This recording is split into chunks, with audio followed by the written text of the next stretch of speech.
He woke with his arms clutching her, except she wasn't there. She was never there. His hands felt empty, as if a piece of him were missing, had always been missing. Until her.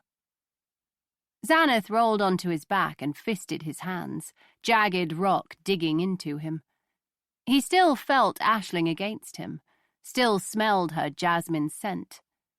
He opened his eyes and stared at the grey sky. Smaller, wispy clouds drifted leisurely against the backdrop of larger, darker clouds. At least his headache was gone. They used to plague him often after he snuffed out evil, but they had ceased. At least, he'd thought they had. After the battle on the Isle of Skye, they had returned with a vengeance. How he despised them. They caused him to pass out, which left him vulnerable, like last night, or however long it had been since he'd fallen unconscious. He took a deep breath and slowly released it. Nothing had been the same since Skye. He'd had a chance to end the Fae Other's leader, but had opted to save Aisling instead of going after Lena. Xanath sat and bent his knees to plant his feet on the ground. He wound his arms around his legs and looked at his hands. He'd never felt so helpless, so powerless as he had when holding Aisling's dead body. He should have known that he couldn't do anything to help her. The rage and despair that had welled within him when he realized she had breathed her last had been more than he could handle. He'd been ready to destroy everything.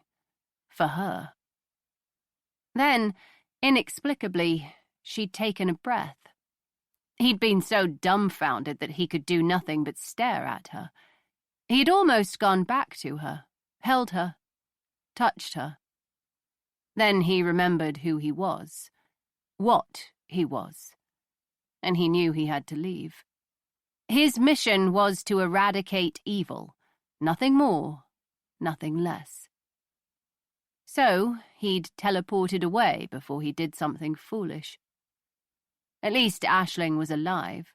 That gave him a measure of comfort, though he wasn't sure he deserved it. He fisted his hands once more and hung his head. Skye had been a disaster for him. He could have, and should have, ended Lena once and for all.